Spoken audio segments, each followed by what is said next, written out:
Hello, English learners. Welcome to English Pod. I'm joined here today with Erica. And my name is Marco. And we're going to be looking at an office lesson today. That's right. We've got a lesson about describing somebody who's not such a good employee. Right. So we're going to be talking about how to describe this type of situation and language for making your point. Yes. So let's look at some vocabulary from the dialogue in Vocabulary Preview.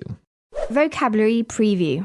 So 2 words today. The first one is a good fit. A good fit. A good fit. A good fit. So when we're talking about an employee and he's a good fit, it means he's suitable for the job. Yes, he's suitable for the job or for the company. Or for the company, right? So the opposite would be not a good fit. Exactly. The title of today's lesson. Right. And our last word for vocabulary preview, performance. Performance. Performance. Performance. Your performance is... how good or bad you do your job. Right. So you can have good performance or bad performance. Just how well you do your job. Perfect. So now we're ready to listen to our dialogue for the first time. And as always, it's going to be at a normal speed, but you don't have to worry about it. Because we'll come back and explain all the key language. Now we're going to listen as 2 managers discuss the performance of one employee.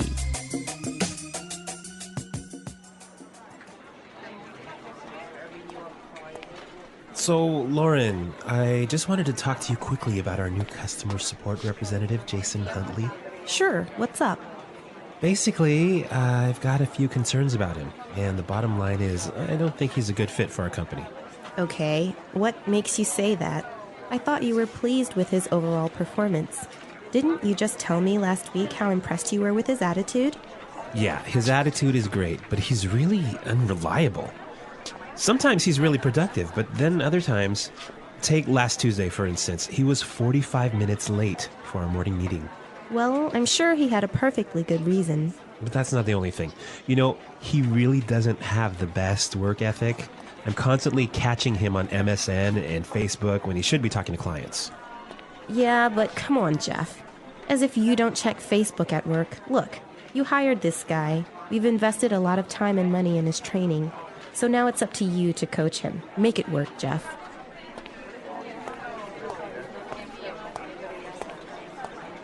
Make it work, Jeff. You would say that, wouldn't you? He is your cousin. What a jerk.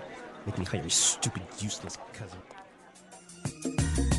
So apparently Lauren hired her cousin. Yes. That's always a complicated situation working with family members. Yeah, it makes it really difficult for Jeff, doesn't it? Yeah, and apparently Jeff isn't very happy. Well, let's look at the language he used to tell us that he's unhappy about this. Language takeaway. Okay, the first word on language takeaway today, unreliable. Unreliable. Unreliable. Unreliable. So let's listen to some examples of unreliable so then you can understand what it means. Example 1. The trains here are so unreliable. They never arrive on time. Example 2. Thomas is pretty unreliable. He never finishes his projects on time. Example 3. You promised you would pick me up from work today. You're so unreliable. We can understand that if someone is unreliable, we can't trust them to do their job, right? Right. So you don't want to be unreliable. The opposite would be? Reliable. Reliable. You can trust them. Okay. Our second word today, productive. Productive. Productive. Productive. When you're productive, it means that you accomplish your job, right? You do a lot of work in a short amount of time. Productive. You want to be a productive employee. Yes. Our third word, work ethic. Work ethic. Work ethic. Work ethic. So a person's work ethic is that person's attitude towards work. Yes, if someone has a good work ethic, then they are always hardworking and they come to work early and they finish their jobs on time and they stay and do lots of overtime. So that's a good work ethic. Okay, great. And our last word, coach. Coach. Coach. Coach. When you coach an employee, You train them, right? Yeah, you help that employee out by showing him or her how to do certain tasks. Or how to do their job better. Right. So we've got some great language to describe work performance. Let's listen to our dialogue a second time. This time it'll be a little bit slower so you can understand these words and phrases a little bit more clearly.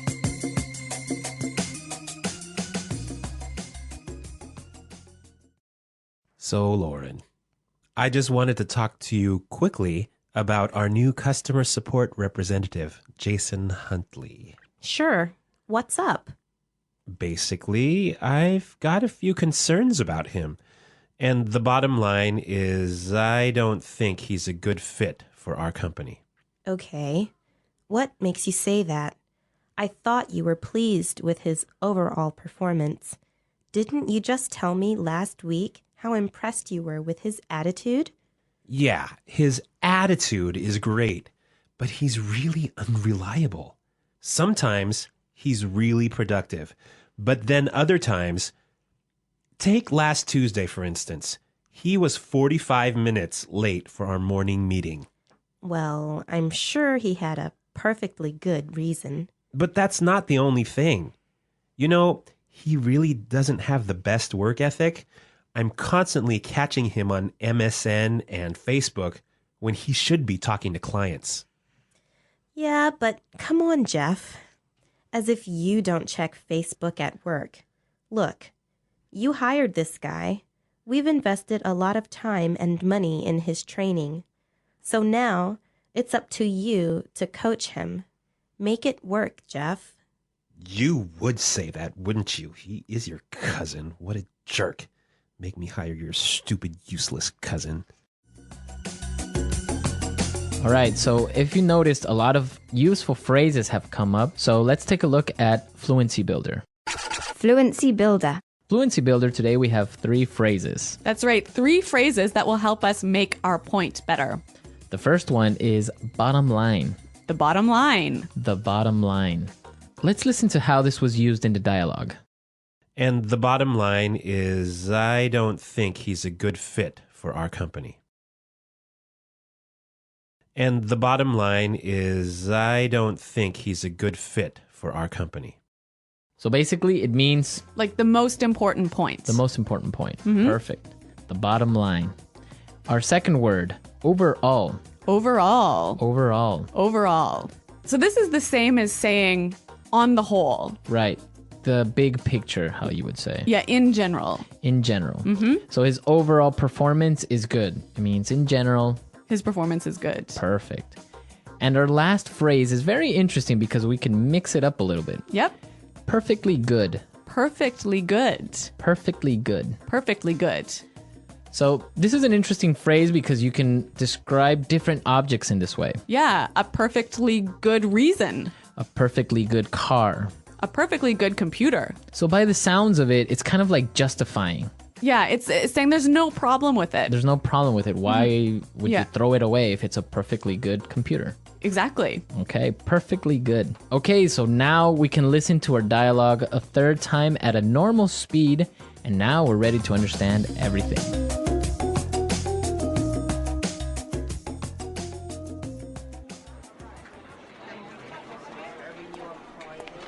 So, Lauren, I just wanted to talk to you quickly about our new customer support representative, Jason Huntley. Sure. What's up? Basically, I've got a few concerns about him, and the bottom line is I don't think he's a good fit for our company. Okay. What makes you say that? I thought you were pleased with his overall performance. Didn't you just tell me last week how impressed you were with his attitude? Yeah, his attitude is great, but he's really unreliable. Sometimes he's really productive, but then other times, take last Tuesday, for instance. He was 45 minutes late for our morning meeting. Well, I'm sure he had a perfectly good reason. But that's not the only thing. You know, he really doesn't have the best work ethic. I'm constantly catching him on MSN and Facebook when he should be talking to clients. Yeah, but come on, Jeff.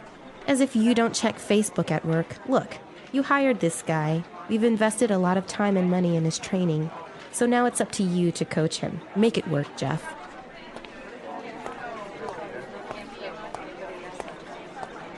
Make it no, Jeff. You would say that, wouldn't you? He is your cousin. What a jerk. Make me hire your stupid, useless cousin. My name is Laura, and for 7 years, I worked as a team leader in a mid-sized marketing company. It wasn't a dream job, but it was stable. I knew my role, I knew my team, and I believed I understood people fairly well. At least, that's what I thought, until Daniel joined our department. Daniel was hired as a senior strategist.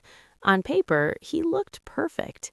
He had an impressive resume, experience at well-known companies, and strong recommendations. During the interview, he spoke confidently and smiled easily. Management was excited. "He's a great fit," they said. I nodded, trusting their judgment. But from the very first week, something felt off. Daniel was polite but distant. He rarely joined conversations during lunch. When team members shared ideas, he listened but didn't really listen. He would nod, then later repeat the same idea as if it were his own. Some people noticed. Others didn't want to make trouble. At first, I told myself I was overthinking.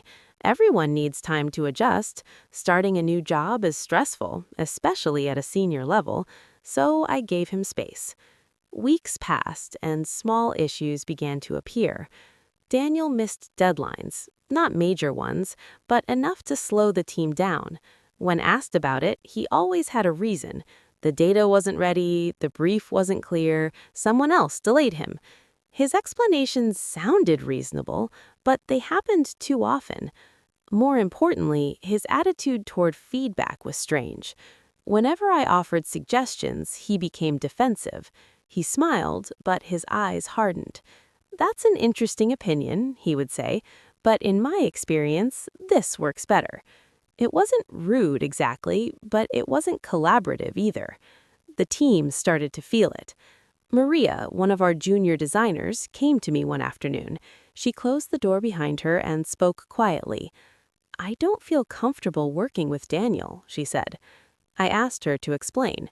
"He talks over me in meetings, and when I email him questions, he ignores them. Then he tells everyone I didn't provide the information on time." I felt a knot in my stomach. This wasn't just about performance anymore. This was about trust. I decided to observe more closely. In the next team meeting, I watched Daniel carefully. When others spoke, he checked his phone. When he spoke, he dominated the conversation. He used complex language, even when simple words would have been clearer. It felt like he was trying to sound smart, not to communicate. After the meeting, the room felt heavy. No one stayed to chat. Everyone returned to their desks in silence. That evening, I couldn't stop thinking about one phrase. "He's not a good fit." But what did that really mean? Daniel wasn't breaking rules. He wasn't openly disrespectful.